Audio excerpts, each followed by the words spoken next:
ക്രിസ്തുവിൻ്റെ സമാധാനം നിങ്ങളോടുകൂടെ ഉണ്ടായിരിക്കട്ടെ. വചനകിരണത്തിലേക്ക് ഏവർക്കും സ്വാഗതം. പണ്ട് ബുദ്ധിമാനെന്ന് സ്വയം വിശ്വസിച്ചിരുന്ന ഒരു രാജാവുണ്ടായിരുന്നു.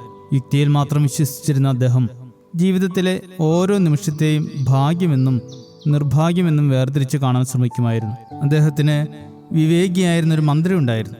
ജീവിതത്തിൽ എന്ത് സംഭവിച്ചാലും ആ മന്ത്രി ശാന്തനായ ഒരു വാചകം പറയുമായിരുന്നു: ഭയപ്പെടേണ്ട രാജാവേ, എല്ലാം നന്മയ്ക്കായി ഭവിക്കുന്നു. ഇതിനു പിന്നിലും ഒരു കാരണമുണ്ടാകും. ഒരിക്കൽ കൊട്ടാരമുറ്റത്ത് ആയുധ പരിശീലനത്തിനിടയിൽ രാജാവിൻ്റെ കൈ പിഴച്ച് വാൾ കാലിൽ വീഴുകയും ഒരു കാൽവിരൽ അറ്റുപോവുകയും ചെയ്തു. രക്തം വാർന്നു വേദന കൊണ്ട് പൊളഞ്ഞ രാജാവിനെ നോക്കി മന്ത്രി പതിവ് പോലെ പറഞ്ഞു: മഹാരാജാവേ, ക്ഷമിക്കണം, എങ്കിലും ഇത് വിശ്വസിക്കൂ, ഇത് ഒരു കാരണത്തിന് വേണ്ടിയാണ്. എല്ലാം നന്മയ്ക്കായി ഭവിക്കും. വേദന കൊണ്ട് മനസ്സ് തളർന്നിരുന്ന രാജാവിന് ഈ വാക്കുകൾ കേട്ടപ്പോൾ ദേഷ്യം ഇരിച്ചു കയറി. എൻ്റെ വിരൽ മുറിഞ്ഞുപോയി എന്ന് കണ്ടിട്ടും നീ ഇത് നന്മയ്ക്കാണെന്ന് പറയുന്നു. നിന്നെപ്പോലെ ഒരു ക്രൂരനായ മന്ത്രി എനിക്ക് വേണ്ട എന്ന് പറഞ്ഞ് രാജാവ് മന്ത്രിയെ തടവിലാക്കാൻ ഉത്തരവിട്ടു. ഭടന്മാർ മന്ത്രിയെ ബന്ധിക്കുമ്പോഴും യാതൊരു പരാതിയുമില്ലാതെ മന്ത്രി മന്ദഹസിച്ചുകൊണ്ട് പറഞ്ഞു: തടവറയിലേക്കുള്ള ഈ യാത്രയും ഒരു കാരണത്തിനു വേണ്ടിയാണ്. മാസങ്ങൾ കടന്നുപോയി. കാലിലെ മുറിവൊക്കെ ഉണങ്ങിയ ശേഷം രാജാവ് ഒരു ദിവസം കാട്ടിൽ നായാട്ടിന് പോയി.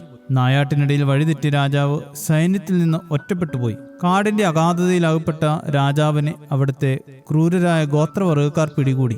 തങ്ങളുടെ ഗോത്രദേവതയ്ക്കൊരു മനുഷ്യന് ബലി നൽകാൻ അവർ കാത്തിരിക്കുകയായിരുന്നു. അവർ രാജാവിനെ ബന്ധിച്ച് ബലിപീഠത്തിൽ വെച്ചു.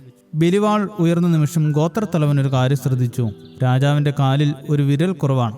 അംഗഭംഗമുള്ള ഒരാളെ ബലി നൽകിയാൽ ദൈവം കോപിക്കുമെന്ന് വിശ്വസിച്ചിരുന്ന അവർ രാജാവിനെ ഉടൻ തന്നെ കെട്ടഴിച്ചു വിട്ടു.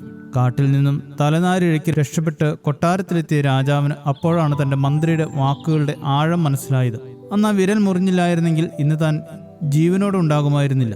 അദ്ദേഹം ഉടൻ തന്നെ തടവറയിലെത്തി മന്ത്രിയെ കെട്ടിപ്പിടിച്ച് ക്ഷമ ചോദിച്ചു. മന്ത്രി പുഞ്ചിരിച്ചുകൊണ്ട് മറുപടി നൽകി: മഹാരാജാവേ, ഞാൻ ഇന്നും അങ്ങയുടെ നിഴലല്ലേ? ഞാൻ തടവറയിലല്ലായിരുന്നുവെങ്കിൽ തീർച്ചയായും അങ്ങയുടെ കൂടെ വേട്ടയ്ക്ക് വരുമായിരുന്നു. അങ്ങയെ അവർ വിട്ടയച്ചാലും ശരീരത്തിന് യാതൊരു കുറവുമില്ലാത്ത എന്നെ അവർ ബലി നൽകുമായിരുന്നു. അതുകൊണ്ട് ഞാൻ തടവറയിലായതും എൻ്റെ ജീവൻ രക്ഷിക്കാനായിരുന്നു. അതേ പ്രഭോ, എല്ലാം നന്മയ്ക്കായി ഭവിക്കുന്നു. നമ്മുടെയൊക്കെ ജീവിതത്തിൽ സംഭവിക്കുന്ന പല കാര്യങ്ങളും ആ ഒരു നിമിഷം നമുക്ക് വേദനയോ നഷ്ടമോ ആയി തോന്നാം. എന്നാൽ ദൈവം നമ്മുടെ കൺമുൻപിൽ ഒരു വാതിലടയ്ക്കുമ്പോൾ വലിയൊരു അപകടത്തിൽ നിന്നുള്ള സംരക്ഷണമോ അല്ലെങ്കിൽ അതിനേക്കാൾ വലിയൊരു നന്മയോ ആയിരിക്കും മറ്റൊരിടത്ത് ഒരുക്കിയിരിക്കുന്നത്. ദൈവത്തെ സ്നേഹിക്കുന്നവർക്ക്, അതായത് അവിടുത്തെ പദ്ധതി അനുസരിച്ച് വിളിക്കപ്പെട്ടവർക്ക് എല്ലാം നന്മയ്ക്കായി ഭവിക്കുന്നു എന്ന് റോമർ 8:28 പറയുന്നു. നാം ആഗ്രഹിക്കാത്ത തരത്തിൽ എന്തെങ്കിലുമൊക്കെ ജീവിതത്തിൽ സംഭവിച്ചാൽ അത് ദൗർഭാഗ്യമെന്നോ വിധിയെന്നോ കരുതി നിരാശപ്പെടുകയല്ല വേണ്ടത്. മറിച്ച് എല്ലാം നന്മയ്ക്കായി ക്രമീകരിക്കുന്ന ദൈവത്തിൽ ആശ്രയിക്കുകയാണ് വേണ്ടത്.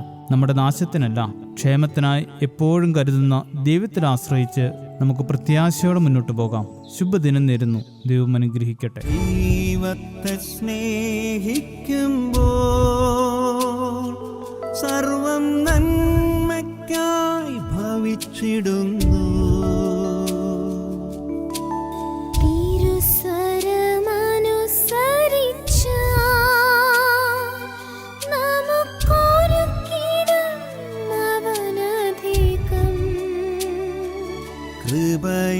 കൃപയരുളിടുമേ, ബലമണിയിക്കുമേ, കൃപയരുളിടുമേ, ബലമണിയിക്കുമേ, മാറാമധുരമായി മാറ്റിടുമേ, മാറാമധുരമായി മാറ്റിടുമേ. യേശു